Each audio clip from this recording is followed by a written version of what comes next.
اللهم صل على سيدنا محمد يا رب صل وسلم دائما أبدا على حبيبي.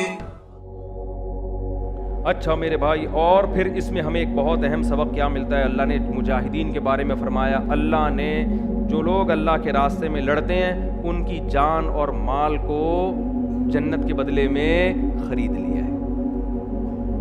یقاتلون فی سبیل اللہ، اللہ کے لیے لڑتے ہیں، فیقتلون ویقتلون، قتل کرتے ہیں اور قتل ہوتے ہیں. اور اللہ نے ان مجاہدین سے جو وعدہ کیا ہے تورات میں بھی، انجیل میں بھی اور قرآن میں بھی. تو ساری زندگی جہاد کون کرتا رہا ہے؟ ذرا تاریخ کے اوراق اٹھا کے دیکھ لو، صحیح ہے نا؟ انگریز کے خلاف کون لڑتا رہا ہے اور افغانستان میں کون لڑتا رہا ہے؟ آپ کو اپنے بابوں میں سے ایک بندہ بھی اس میں تھا ہی نہیں تو نظر کہاں سے آئے گا؟ اور آگے اللہ نے کیا فرمایا؟ التائبون العابدون، جو مجاہدین ہیں، یہ خاص طور پر جو ہمارے فوج ہیں بارڈر پہ ملک کی باغ ڈور سنبھالی ہوئی ہیں، انہوں نے بارڈر کو کنٹرول کیا ہوا ہے، ان لوگوں کے لیے التائبون فرمایا جو اللہ کے راستے میں لڑتے ہیں، توبہ کرتے ہیں، گناہ ہو جائے تو کیا کرتے ہیں؟ توبہ. العابدون عبادت کرتے ہیں.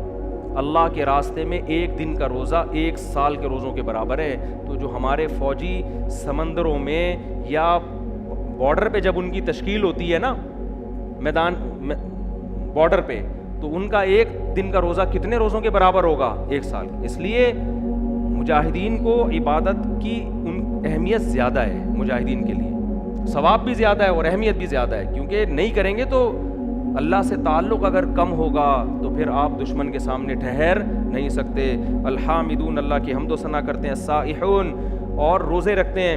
الراکعون الساجدون، رکوع اور سجدے کرتے ہیں. الآمرون بالمعروف، میں کچھ دن پہلے ایک رینجرز کے بہت بڑے آفیسر سے ہماری ملاقات ہوئی، کراچی کے سب سے بڑے ہیں وہ. بہت سی اچھی چیزیں بھی ہوتی ہیں نا تو ان کو اپریشیٹ کرنا چاہیے. انہوں نے کہا کہ ہم نے جتنے ان کے جو کمانڈ میں جتنے رینجرز کے فوجی تھے، کہتے ہیں سب پر لازم ہے فجر کی نماز کے بعد غالباً 1 پارہ پڑھیں گے یا 1.5 پارہ، سب پہ انہوں نے نا، وہ پٹھان تھے میجر کے، وہ جو ہے نا سوری رینجرز کے جو ہیڈ تھے نا وہ ادھر کے ہیں، KPK کے تھے. تو انہوں نے سارے رینجرز کے جتنے بھی بھرتی ہوئے سپاہی ہیں نا، سب پر لازم کیا ہوا تھا فجر کے بعد سب نے کیا کرنی ہے؟ تلاوت. انہوں نے کہا آندھی ہو طوفان ہو ہماری تلاوت کا ناغا نہیں ہوتا. میں نے کہا بڑا خاندانی کام ہے ماشاءاللہ. تو یہ فوج میں جو لوگ بھی ہیں نا ان کو عبادت کی ضرورت عام لوگوں سے زیادہ ہے. اللہ نے فرمایا الآمرون بالمعروف، یہ پھر نیکی کا حکم بھی کرتے ہیں، برائی سے روکتے بھی ہیں. والحافظون لحدود اللہ، اور اللہ کی حدود کا خیال کرتے ہیں، گناہ سے اپنے آپ کو بچا کے رکھتے ہیں. وبشر المؤمنین، اے نبی ایسے مومنین کو آپ خوشخبری سنا دیں، ایسے مومنین کو آپ خوشخبری سنا دیں. پھر اللہ نے ان آیتوں میں پابندی لگائی اگلی آیتوں میں کہ تمہارے والدین اگر مشرک ہیں تو تمہیں ان کے لیے مغفرت کی دعا کی اجازت نہیں ہے.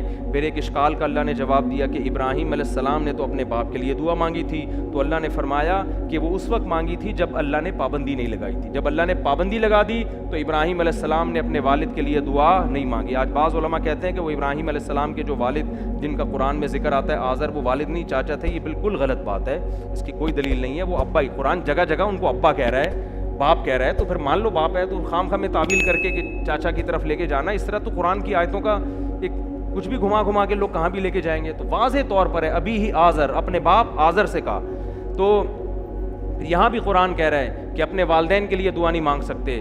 پھر سوال پیدا ہوتا ہے ابراہیم نے تو مانگی تھی اپنے باپ کے لیے دعا، تو اللہ نے فرمایا وہ جب ان کو اللہ نے منع کر دیا تو انہوں نے مانگنا چھوڑ دی. تو کسی کو بھی اجازت نہیں ہے کہ اگر اس کے والدین کفر کی حالت میں دنیا سے چلے جائیں تو ان کے لیے مغفرت کی دعا نہیں، دنیا میں زندگی میں کر سکتا ہے. تو اب آپ جو اپنے باپ اور ماں کے لیے نہیں کر سکتا تو غیر مسلم جو آپ کا باپ یا ماں نہیں ہے اس کے لیے کیسے کر سکتے ہیں. آج کوئی بڑی مشہور سیلیبریٹی دنیا سے جاتی ہے، کوئی فنکار تھا، ہندو تھا، سکھ تھا، عیسائی تھا، نیچے وہ کیا ریسٹ ان پیس لکھا ہوا ہوتا ہے لوگوں نے. تو یہ اسلام کی باؤنڈری ہے. اسلام نے آپ کو یہ نہیں کہا کہ آپ اس کو لکھیں ریسٹ ان جہنم. نہ ان پہ لعنتیں بھیجنے کی ضرورت ہے، نہ ان کے لیے دعائیں کرنے کی ضرورت ہے. ان کو اپنے حال پہ چھوڑ دو. اللہ کا غضب ہے کہ ایمان کی حالت میں جس کی موت نہیں ہوئی اللہ کہتا ہے میں تمہیں اس کے لیے دعا کی اجازت نہیں دیتا. ایمان کی حالت میں موت ہو, کتنا بڑا گناہگار ہو, اللہ کہتا ہے بندہ میرا ہے, لہذا دعاؤں کا دروازہ کیا ہے, کھلا ہوا. اپنے لوگوں کو کون چھوڑتا ہے؟ جو غیرت مند حکومتیں ہوتی ہیں اپنے بڑے بڑے مجرم بھی دوسرا ملک اگر پکڑ لے گا نا اس سے چھڑوائیں گے, بولے کہ ہم کیس چلائیں گے, تمہیں اجازت نہیں ہے. تو اللہ بھی کہتا ہے کہ جو مجھے مانتے ہیں, جو نہیں مانتے, تو مجھے ماننے والے گنہگار بھی ہوں گے, میں نے مغفرت کی دعا کا آپشن رکھا ہوا ہے. نہیں ماننے والے کتنے اچھے ہوں گے, تو بس جتنے اچھے تھے دنیا میں تھے, موت کے بعد ان کے عمل کا میرے پاس کوئی وزن نہیں ہے. تو یہ غیرت کا مسئلہ ہے. آج بہت زیادہ مسلمان براڈ مائنڈڈ بنتے بنتے اتنے زیادہ بن گئے ہیں کہ اب وہ ایسا نہ ہو قرآن خوانیاں شروع ہو جائیں کل کہ جی آج وہ حضرت وہ بڑے گلوکار کا وہ بس چھوڑو, وہ منہ سے نام لے لوں گا تو پھر اس گلوکار کی تصویر لگا کے نا لوگ میرا بیان چلا دیں گے. یہ بڑا مسئلہ ہو گیا لوگوں کے ساتھ. تو یہ اللہ نے فرمایا غزوہ تبوک ہے, اس میں 3 صحابی پیچھے رہ گئے تھے, ان کی توبہ قبول ہوئی. وہ پھر آگے سورہ یونس ہے. سورہ یونس چونکہ مکی صورت ہے, شروع سے لے کے آخر تک اللہ نے اپنی قدرت کے دلائل کے انبار قائم کر دیے. هو الذی جعل الشمس ضیاء, وہ اللہ ہے جس نے سورج کو تمہارے لیے ایک روشنی بنایا, چراغ بنایا. والقمر نورا وقدرہ منازل, چاند کی کیسی منزلیں طے کر دی ہیں اس نے, گھٹتا ہے بڑھتا ہے گھٹتا ہے ہزاروں سال سے. لتعلموا عدد السنین والحساب, تبھی تمہیں پتہ چلتا ہے کتنے سال گزر چکے ہیں, کتنے کون سا مہینہ ہے, یکم رمضان ہے, 2 رمضان, شوال, ذیقعد, یہ ساری چیزیں اللہ نے چاند سے کیسے کنیکٹ کر دی ہیں. فرمایا کہ اتنے اللہ نے قدرت کے دلائل دیے. ان فی اختلاف اللیل والنہار, دن اور رات کے ادلے بدلے میں, اور زمین اور آسمان کی پیدائش میں عقل مندوں کے لیے نشانیاں ہیں. اتنے دلائل دی. اللہ نے فرمایا ان الذین لا یرجون لقاءنا, جو لوگ ہم سے ملاقات کی امیدیں نہیں رکھتے, جن کا یہ خیال ہے کہ مر کے ختم ہو جائیں گے, ورضوا بالحیات الدنیا, اور اسی دنیاوی زندگی پر مطمئن ہو گئے, بس یہی مزے چاہیے. واطمأنوا بها, اسی پر مطمئن ہو گئے, اور پھر وہ ہماری نشانیوں سے غافل ہو گئے. وہ اس سورج سے فائدہ اٹھا رہے ہیں, وٹامن ڈی لے رہے ہیں پجامے پہن کے نا, چڑیاں پہن کے وٹامن ڈی تو لے رہے ہیں, یہ نہیں دیکھ رہے اتنا بڑا آگ کا گولا یار جلے جا رہا ہے ہزاروں سال سے, اتنے بڑے بڑے ہائیڈروجن کے دھماکے ہو رہے ہیں.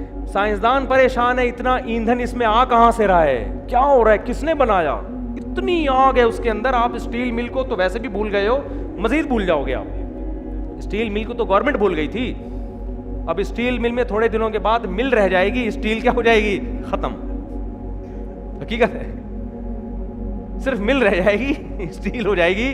آہستہ آہستہ اسٹیل وہاں سے چوری ہو رہا ہے. اور اگر ہمارے ابھی زرداری صاحب آ گئے, جو اللہ کی رحمت سے امید ہے, تو پھر تو مل بھی کیا ہو جائے گی, ختم. پھر مل کے نام پہ ملازمین کی تنخواہیں جائیں گی, آفیسرز ہوں گے, مل نام کی کوئی چیز نہیں ہوگی. تو یہ ہونے والا ہے مارکیٹ میں.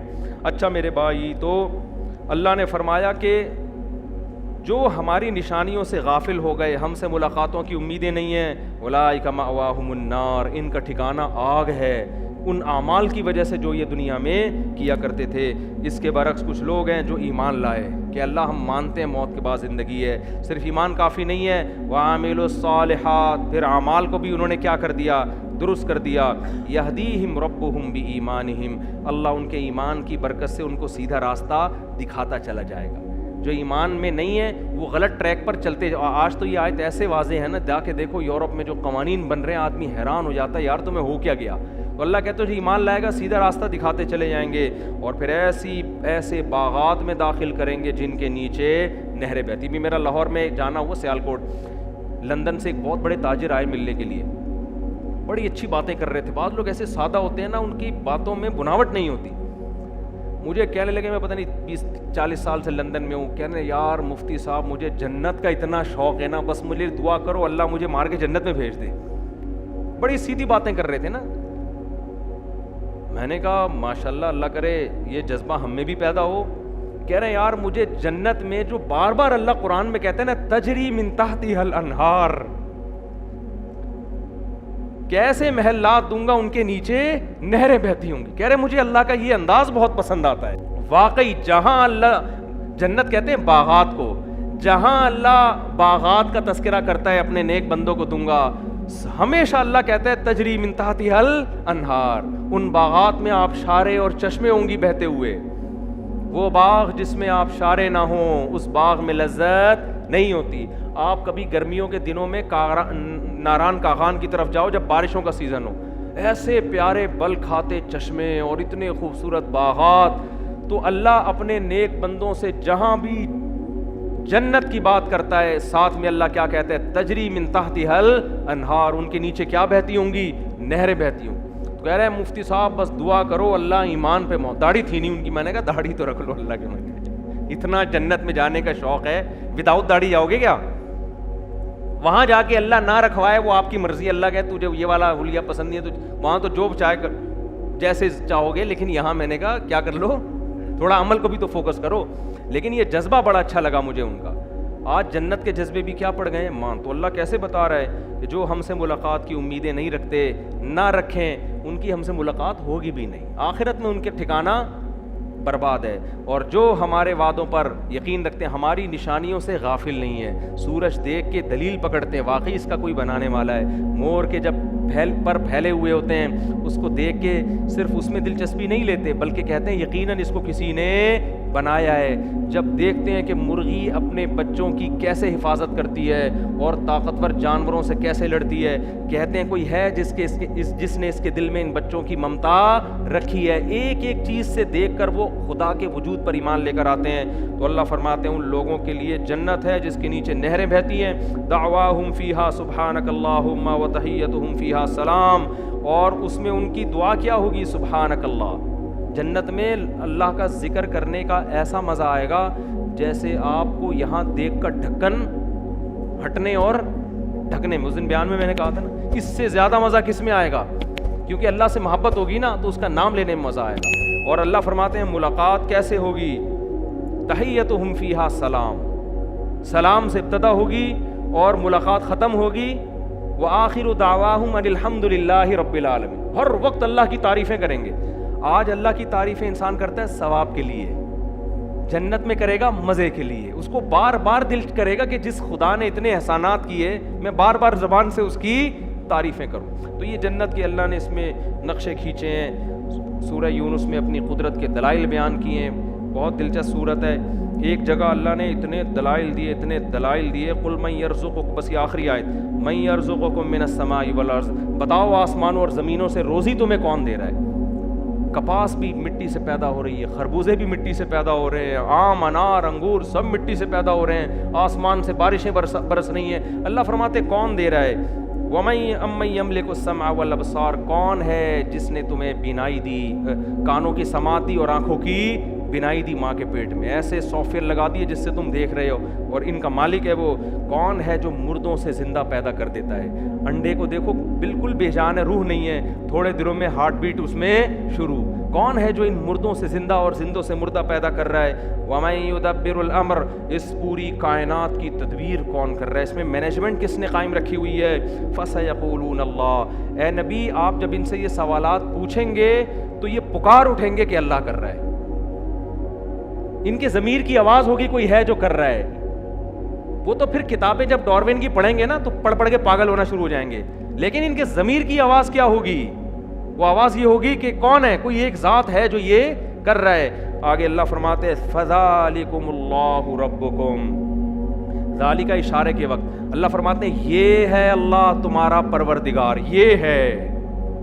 یعنی اللہ گویا ایسے کہہ رہے ہیں اللہ تمہارے سامنے ہے, تم کہہ رہے ہو ہمیں نظر نہیں آ رہا, اتنے سارے کام جو کر رہے ہیں. فَذَلِكُمُ اللَّهُ, تو یہی تو ہے اللہ, ربکم تمہارا پالنے والا.